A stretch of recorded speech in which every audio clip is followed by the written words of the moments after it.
नमस्कार दर्शक बंधु मो यूट्यूब चैनल एचके ओडिशा को आपण मानक स्वागत करुच्ची।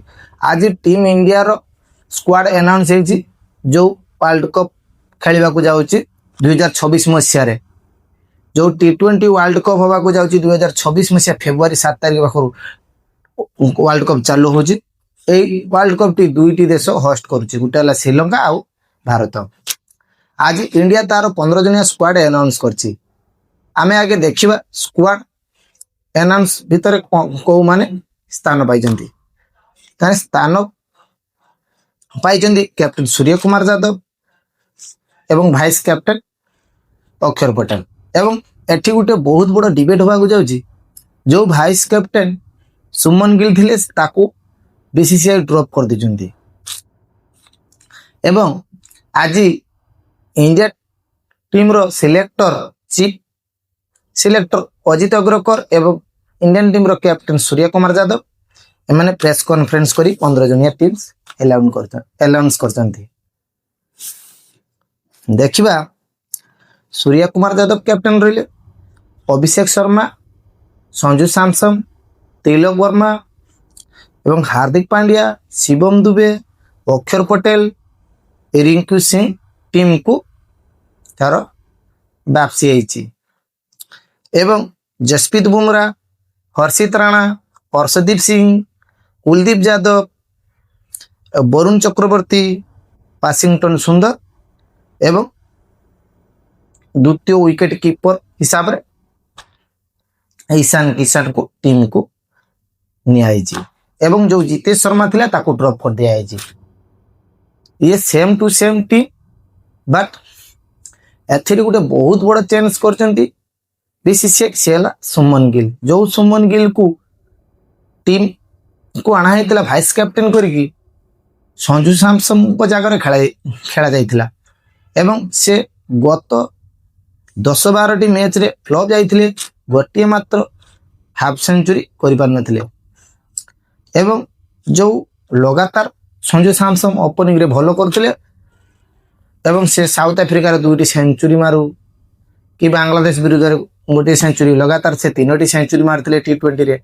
तापरे भी ताको गौतम गंभीर प्लान करके सुमन गिल को आनथिले।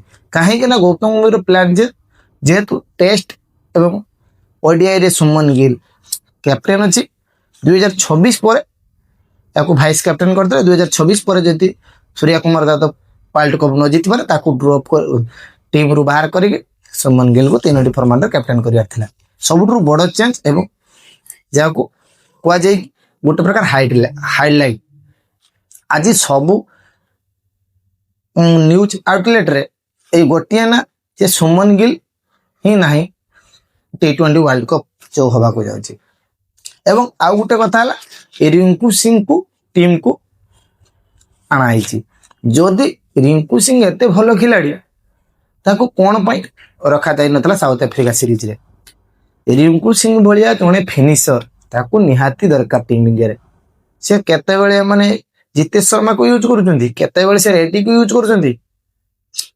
तेनु रिंकू सिंह टीम को फेरिवार टीम गोटे मजबूत 11 तैयारी कर परियो। ये हेला हमें तो टीम 11 15 जनिया स्क्वाड कोइ दिचु। जो T20 वर्ल्ड कप ता होबा को जाउची फेब्रुआरी 7 रु स्टार्टिंग होबो। एवं एथिरे इंडिया एवं श्रीलंका जेहेतु दुईटी देश मिसिकी होस्ट करूचंती एवं पाकिस्तान रो जति की मैच श्रीलंका होस्ट करिवो। काहे कि ना आपण माने जानिचंती जे जेतले पाकिस्तान रे चैंपियन ट्रॉफी हेतिला सेतले इंडिया पाकिस्तान जाई नथिला। ता इंडिया तार सबु जाक मैच यूएई रे खेलथिला दुबई रे। सेमिति पाकिस्तान तार सबु जाक मैच श्रीलंका रे खेलिबो कोलंबो रे। एवं इंडिया पाकिस्तान को छाड़ी आउ जति की मैच होम ग्राउंड रे खेलिबो। एवं 7 तारिख दिन इंडिया तार प्रथम मैच यूएसए विरुद्ध रे खेलिबो। एवं 7 तारिख दिन 3टी मैच अछि। प्रथम मैच पाकिस्तान एवं नेदरलैंड विरुद्ध रे अछि। सेटा होछि दिन 11टा रे कोलंबो रे खेला जिवो श्रीलंका रे।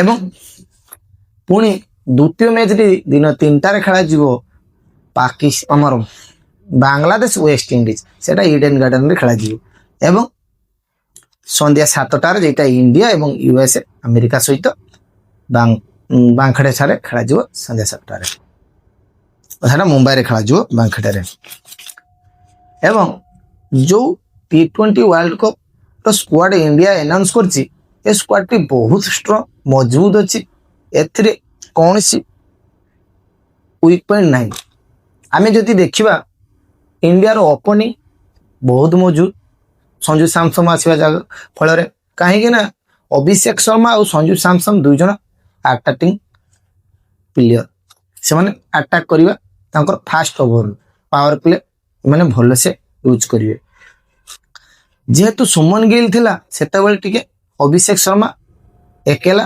ଆଟାକ୍ କରୁଥିଲା ଯେତେବେଳେ ସଞ୍ଜୁ ସାମସନ୍ ଆସିଗଲା ଦୁଇ ଜଣ ମିଶିକି ପାୱାର ପ୍ଲେ ଯଦି ଆମେ 80-90 ରନ୍ କରିଦେଲୁ ତାହେଲେ ଟିମ୍ ଗୋଟେ ମଜବୁତ ସ୍ଥିତିରେ ରହିବ ତାହେଲେ ଓପନିଂ ସ୍ଲଟ୍ ପୁରା ଇଣ୍ଡିଆର ମଜବୁତ ଆସିଲା 3 ନମ୍ବରରେ ପୁଣି ତିଲକ ବର୍ମା ଯିଏକି ସାଉଥ ଆଫ୍ରିକା ସିରିଜରେ ଦେଖିଲେ ତିଲକ ବର୍ମାର ପାୱାର ଶୋ ଏବଂ 4 ନମ୍ବରରେ କ୍ୟାପ୍ଟେନ୍ ସୂର୍ୟା କୁମାର ଯାଦବ କ୍ୟାପ୍ଟେନ୍ ସୂର୍ୟା କୁମାର ଯାଦବ ଯଦି କଥା କହିବା ସେ ଗତ 17-18ଟା ମ୍ୟାଚ୍ ହେଇଗଲାଣି କୌଣସି ମ୍ୟାଚ୍ରେ ଭଲ ପ୍ରଦର୍ଶନ କରୁନାହିଁ ଏବଂ ତାର ଗୋଟିଏ ମାତ୍ର 50 ବି ନାହିଁ ତେଣୁ ସେ ଫର୍ମରେ ନାହିଁ ଦେଖାଯାଉ T20 ୱାର୍ଲଡ କପ୍ରେ କ୍ୟାପ୍ଟେନ୍ ସୂର୍ୟା କୁମାର ଯାଦବ କ'ଣ କରୁଛି କାହିଁକିନା ସେ ଗୋଟେ ବହୁତ ଭଲ T20 ପ୍ଲେୟର ସେଥିପାଇଁ ତ ତାକୁ BCCI କ୍ୟାପ୍ଟେନ୍ କରିଥିଲା ଯାହାକୁ 360 ଡିଗ୍ରୀ କୁହାଯାଏ ABWS ଭଳିଆ ସେ ଖେଳୁଥାଏ କିନ୍ତୁ ଯେବେଠୁ ସେ କ୍ୟାପ୍ଟେନ୍ ହେଇଛି ତାର ଏମିତି ଆଖି ଦୁସିଆ ପ୍ରଦର୍ଶନ ଦେଖାଯାଉ ନାହିଁ ଏବଂ ଯଦି ଆମେ ଦେଖିବା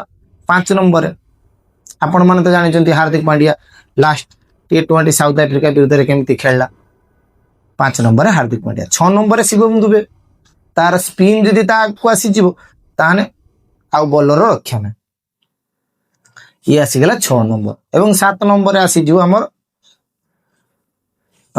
ଆମେ ଦେଖିନେବା ଯଦି ଅକ୍ଷର ପଟେଲ ଏବଂ 8 ନମ୍ବରରେ ସେଠି ଆସିପାରେ ରିଙ୍କୁ ସିଂ ନହେଲେ ୱାଶିଂଟନ ସୁନ୍ଦର କମ୍ବିନେସନ ନେଇକି ବୋଲିଂ କମ୍ବିନେସନ ଅଲରାଉଣ୍ଡର ତାହେଲେ ରିଙ୍କୁ ସିଂ ଯଦି 8 ନମ୍ବର ପର୍ଯ୍ୟନ୍ତ ଆସିଯାଏ ବୋଲିଂ ଉପରେ ଦେଖାଯିବ ଯଦି ଅଭିଷେକ ଶର୍ମା ବୋଲିଂ କରିଦେବ କି ତିଲକ ବର୍ମା ଯେହେତୁ 6ଟା ବୋଲର ଅପସନ ରଖିଥବ ଏବଂ କୁଲଦୀପ ଯାଦବ ବରୁଣ ଚକ୍ରବର୍ତ୍ତୀ ତ ନିହାତି ଖେଳିବ ପ୍ଲେଇଂ 11ରେ ତାପରେ ଆସିଯିବ ଅର୍ଷଦୀପ ବୁମରା ଯେମିତି ସାଉଥ ଆଫ୍ରିକା ବିରୁଦ୍ଧରେ ଖେଳିଥିଲା ତେଣୁ ଦେଖ ଏଠି ହାର୍ଦ୍ଦିକ ପାଣ୍ଡିଆ ଅର୍ଷଦୀପ ବୁମରା 3ଟି ଫାଷ୍ଟ ବୋଲର ଏବଂ ବରୁଣ ଚକ୍ରବର୍ତ୍ତୀ କୁଲଦୀପ ଯାଦବ ଏବଂ ଅକ୍ଷର ପଟେଲ ଯଦି ଖେଳେ ତାହେଲେ 3ଟି ସ୍ପିନର ପୁରା ମଜବୁତ ଟିମ୍ ହେଇଗଲା 6ଟି ବୋଲର ଅପସନ ଯଦି ଆଉ ବୋଲିଂ ଅପସନ ରଖା ତାହେଲେ ଅଭିଷେକ ଶର୍ମା ଅଛି ସେ ସ୍ପିନିଂ କରିପାରିବ ଏବଂ ମଝିରେ ମଝିରେ ତିଲକ ବର୍ମା ବି ବୋଲିଂ କରେ ମୋ ହିସାବରେ ଇଣ୍ଡିଆ ଗୋଟେ ମଜବୁତ ଟିମ୍ ଏଲାଇନ୍ କରିଛି ଏବଂ ଇଣ୍ଡିଆ ମାଟିରେ ଯେହେତୁ T20 ୱାର୍ଲଡ କପ୍ଟା ହେଉଛି ତେଣୁ ଆମେ ଚାହିଁବୁ ଆମ ଟ୍ରଫିଟା ଯେଉଁ 2024 T20 world cup Rohit Sharma ଅଧିନାୟକରୁ ଆମେ ଜିତିଥିଲୁ ତାକୁ ଡିପେଣ୍ଡ କରିବା ପାଇଁ ସେ ଟ୍ରଫି ଆମେ ଘରେ ରଖିବୁ ସେତେବେଳେ 2024 ୱାର୍ଲଡ କପ୍ରେ ସେଠି ଥିଲେ କିଏ ବିରାଟ କୋହଲି ରୋହିତ ଶର୍ମା ଜାଡେଜା ସେମାନେ ଆଉ ଏ ସିରିଜରେ ନାହିଁ ଏଠି ସବୁ ୟଙ୍ଗ ଖେଳାଳି ମାନେ ଅଛି ଦେଖାଯାଉ ଇଣ୍ଡିଆ ଘର ମାଟିରେ କେମିତି ଖେଳୁଛି ଏବଂ ଆଉ ଯଦି ଆମେ ଦେଖିବା ଅଲଗା ଅଲଗା ଟିମ୍ ମାନେ ସାଉଥ ଆଫ୍ରିକା ଗୋଟେ ଭଲ T20 ଟିମ୍ ଏବଂ ଅଷ୍ଟ୍ରେଲିଆ ଇଂଲଣ୍ଡ ନ୍ୟୁଜିଲାଣ୍ଡ ତ ଇଣ୍ଡିଆକୁ ସବୁବେଳେ ICC ଟୁର୍ଣ୍ଣାମେଣ୍ଟରେ ଟପ୍ କମ୍ପିଟିସନ୍ କରେ ଏବଂ ଯେଉଁ ଯଦି ଆମେ ଦେଖିବା ଅଷ୍ଟ୍ରେଲିଆ ବି ଭଲ କଣ୍ଟେଷ୍ଟ କରେ ଇଣ୍ଡିଆଙ୍କ ସହିତ ଏବଂ ପାକିସ୍ତାନ ଅଛି ପାକିସ୍ତାନ ଟିମ୍ ଏତେ ଭଲ ନୁହେଁ ଫିର୍ ବି ଗୋଟେ ନାଁ ବଡ଼ ଅଛି ଯେ ଇଣ୍ଡିଆ ପାକିସ୍ତାନ ଗୋଟେ ବିଗ୍ ମ୍ୟାଚ୍ ଲୋକ ସମସ୍ତେ ଦେଖନ୍ତି ସେଦିନ ଭିଉଅରସିପ୍ ପୁରା TRP ଗୋଟେ ପ୍ରକାର ଟିଭିର ଅଲଗା ପ୍ରକାର ଆସେ ଏବଂ ଯେଉଁ ICC ୱାର୍ଲଡ କପ୍ର ମେନ୍ ଯେଉଁ ରେଭିନ୍ୟୁଟା ଆସେ ଇଣ୍ଡିଆ ପାକିସ୍ତାନ ମ୍ୟାଚ୍ରୁ ହିଁ ଆସେ ଯଦି ଯେଉଁ 15 ଜଣିଆ ଟିମ୍ ଇଣ୍ଡିଆ ଆଜି ଆନାଉନ୍ସ କରିଛି आपण मानक मतरे कौ माने टीम रे रही भल होता आउ कौ माने ए भितर वीक पॉइंट रहिला आपण माने आपण मान हिसाब रे कमेंट करी कहि परिबे जे ये 15 जनिया वर्ल्ड कप स्क्वाड हेई परथांता कि आ भितर आउ को खिलाड़ी बाहर रही गला आपण को मतामत निश्चय जानि परिबे। जदि मो वीडियो टी आपण मानक भल लागु थाय ताने वीडियो टी को लाइक करिवे एवं मो चैनल को सब्सक्राइब करिवे। रहिली जय जगन्नाथ। नेक्स्ट वीडियो रे देखा हो।